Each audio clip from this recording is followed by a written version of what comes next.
खाल्लेल्या अन्नाचं पोटामध्ये गेल्याच्या नंतर विषामध्ये रूपांतर होणं, असं जर झालं तर काय होईल? मित्रांनो, आपण अन्न जे खातो ते चांगलंच खातो, हायजेनिक खातो, गरम खातो, सगळं व्यवस्थित असतं, पण तरी सुद्धा या अन्नाचं पोटामध्ये जाऊन जर विषामध्ये रूपांतर झालं तर त्या विषाने आपल्याला आजार हे होणार हे निश्चित आहे.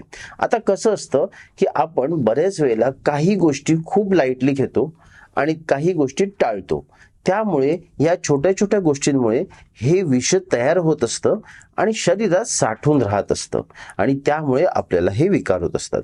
त्यामुळे आजच या व्हिडिओमध्ये मी तुमच्यासाठी घेऊन आलेलो आहे की अशा कुठल्या चुका आहेत ज्या आपण बऱ्याच वेळेला करत असतो आणि त्यामुळे आपल्याला पुढे जाऊन फ्युचरमध्ये काही विकार होऊ शकतात.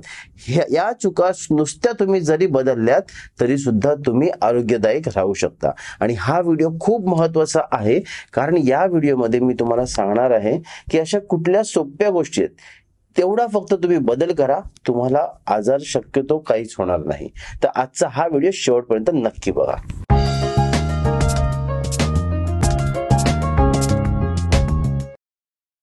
नमस्कार मित्रांनो, मी आहे डॉक्टर सुशांत नागरेकर, आयुर्वेद तज्ञ.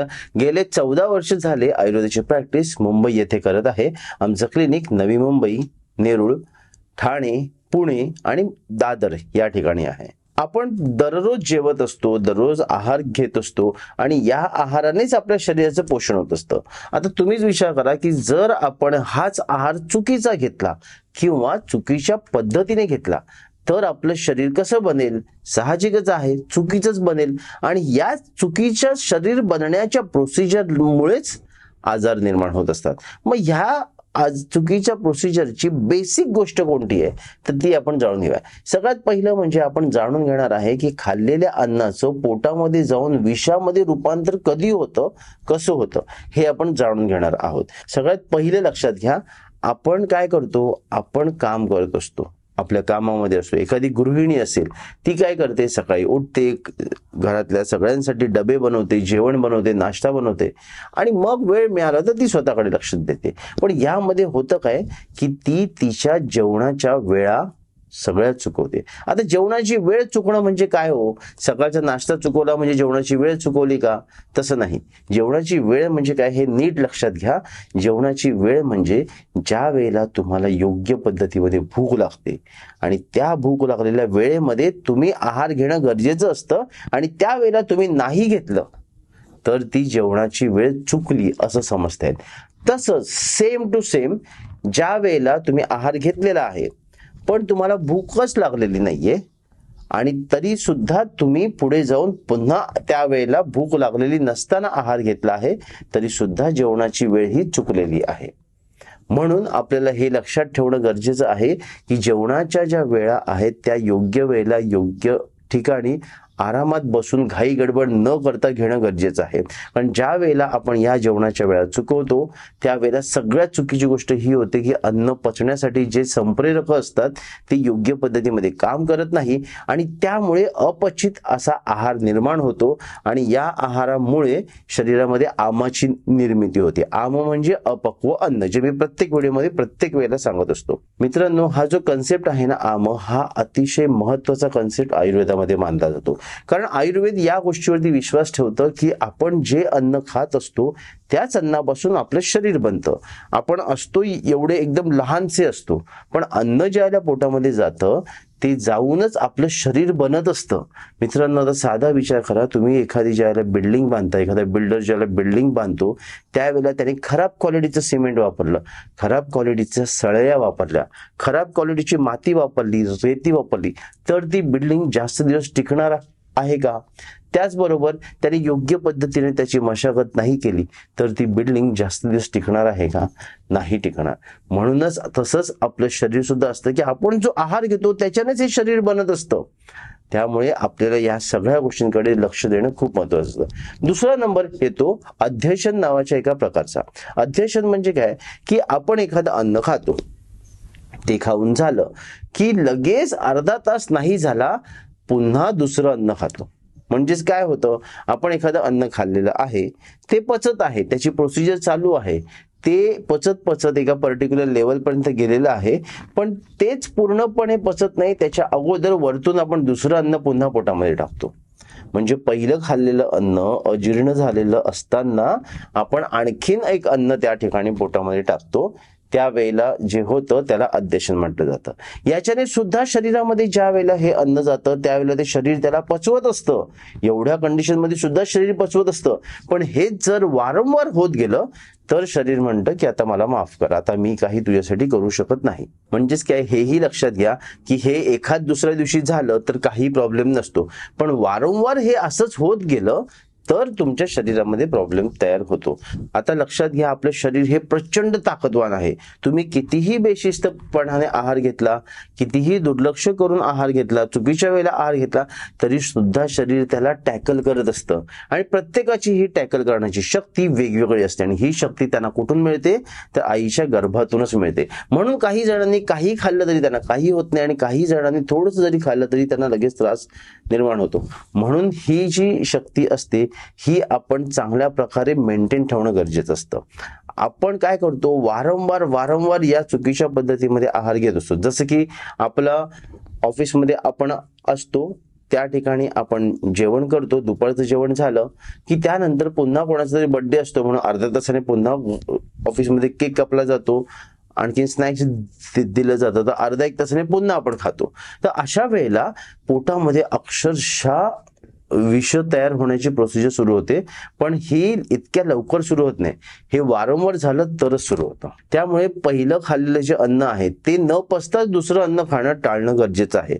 त्यामुळे आपलं अन्न पचणं हे खूप महत्वाचं आहे. पचन सुधारण्यासाठी काय करावं, खाल्लेलं अन्न पचलं आहे की नाही पचलं आहे कसं समजायचं, या सगळ्याची व्हिडिओ मी या ठिकाणी देत आहे, तुम्हाला लिंक मध्ये तुम्ही पाहू शकता. तिसरा प्रकार जो असतो ना, जे विष तयार करण्याची जी प्रोसिजर आहे, तिसरा प्रकार आहे विषमाशन. विषमाशन म्हणजे काय की चुकीच्या वेळेला आहार घेणं. चुकीच्या वेळेला म्हणजे कधी, तर रात्रीच्या वेळेला, म्हणजे आपण रात्रीची झोप आपण टाळतो, रात्री जागरण करतो, आणि रात्री जागरे असताना आपल्याला भूक लागते आणि मग त्यावेळेला आपण जेवण करतो. त्याचबरोबर यामध्ये विषमाशन मध्ये असंही येतं की आपल्याला भूक लागलेली नसताना सुद्धा खाणं, हा सुद्धा प्रकार या विषमाशन मध्येच मोडला जातो. त्यामुळे लक्षात घ्या की रात्रीच्या वेळेला शक्यतो आहार घेऊच नका.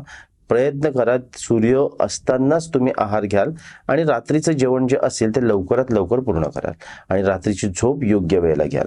कारण तुम्ही जर जागरण केली तर साहजिकच आहे भूक ही लागणारच, कारण आपण जागरण केल्याच्या नंतर आपलं पोट खाली होत जातं आणि मग आपल्याला भूक लागते.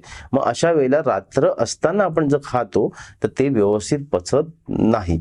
रात्रीची जी वेळ असते ती निसर्गानुसार आपल्याला आराम करण्याची वेळ असते, आणि त्यावेळेला आपल्या शरीरातल्या ज्या चयापचय क्रिया असतात त्या सुद्धा आराम करत असतात. चौथं आहे विरुद्धासन. विरुद्धासन हा असा प्रकार आहे की ज्यामध्ये आपण दोन असे पदार्थ एकत्र मिक्स करतो जे एकमेकांपासून पूर्णपणे विरुद्ध आहे.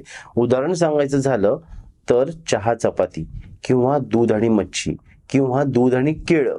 आता यामध्ये तुम्ही म्हणाल की दूध आणि केळं तर आम्ही लहानपणापासून खातो, शिकरण खातो, आम्हाला तर काहीच होत नाही. मित्रांनो, तुम्हाला खरं सांगतो, तुम्ही आत्ता खात आहात चांगलं आहे, एका वेळेला खाऊन खरंच काही प्रॉब्लेम होत नाही. पण जर तुम्ही वारंवार हे घेत राहिला तरच प्रॉब्लेम होतो.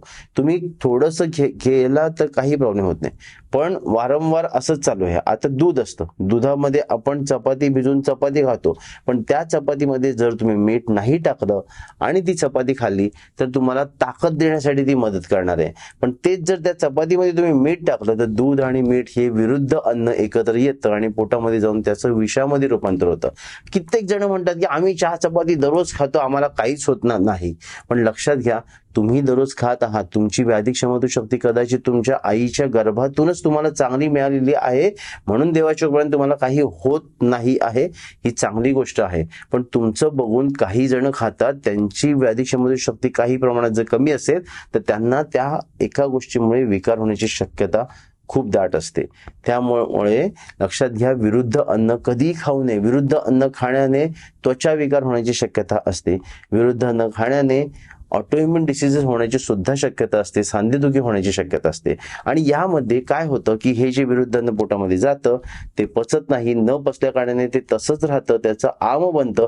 आणि हा आम जर शरीराच्या बाहेर गेला नाही तर त्याच्यापासून, त्या आमापासून आमविष नावाचा एक पदार्थ तयार होतो आणि मग तो तुमच्या शरीरामध्ये आजार निर्माण करायला सुरुवात होते. त्यामुळे आत्ताच काळजी घ्या आणि तब्येत चांगली राहण्यासाठी हे नियम कधीही पाळा. म्हणजे आता ज्या मी गोष्टी सांगितल्या ते जेवढं तुम्हाला टाळता येईल आणि त्यामध्ये योग्य नियम पाळता येईल ज्याच्याने तुमचं आरोग्य चांगलं राहील ते नक्की पाळा. मित्रांनो, एक गोष्ट लक्षात घ्या, आजार झाल्याच्या नंतर उपचार करण्यापेक्षा आजार होऊ नयेच यासाठी काही प्रमाणात आपण प्रयत्न करणं गरजेचं असतं. तुम्ही कितीही प्रयत्न केला तरी तुम्हाला कधीच आजार होणार नाही असंही नसतं. शेवटी आपण सुद्धा एक निसर्गाचा भाग आहोत. आपल्या शरीरामध्ये सुद्धा विकार हे होतातच, पण त्यातल्या त्यात आपण जेवढं प्रिव्हेन्शन करू तेवढं आपल्याला बरं असतं आणि त्याच्याने आपलं आरोग्य हे चांगलं राहू शकतं. आता हे विषय तयार झालं की त्याच्यानंतर काय करायचं, तर त्याच्यासाठी खाल्लेलं अन्न पचवण्यासाठी काय उपाय करायचे यावरती मी एक व्हिडिओ बनवला आहे. तो व्हिडिओ सुद्धा तुम्ही नक्की बघा. त्याचं व्हिडिओमध्ये मी डिस्क्रिप्शनमध्ये लिंक देत आहे किंवा तुम्ही माझ्या चॅनलवरती जाऊन सुद्धा बघू शकता की खाल्लेलं अन्न पचलं आहे की नाही पचलं, कसं ओळखायचं, खाल्लेलं अन्न पचवण्यासाठी काय करायचं, या सगळ्या गोष्टी मी या चॅनलवरती ऑलरेडी तयार करून ठेवले आहेत. तर तुम्ही ते व्हिडिओ नक्की पहा. आजचा व्हिडिओ तुम्हाला कसा वाटला, तुम्हाला त्याचा काही उपयोग झाला का, मला कमेंट बॉक्समध्ये नक्की कळवा. आणि पुढचा व्हिडिओ येईपर्यंत स्वस्थ रहा, मस्त रहा.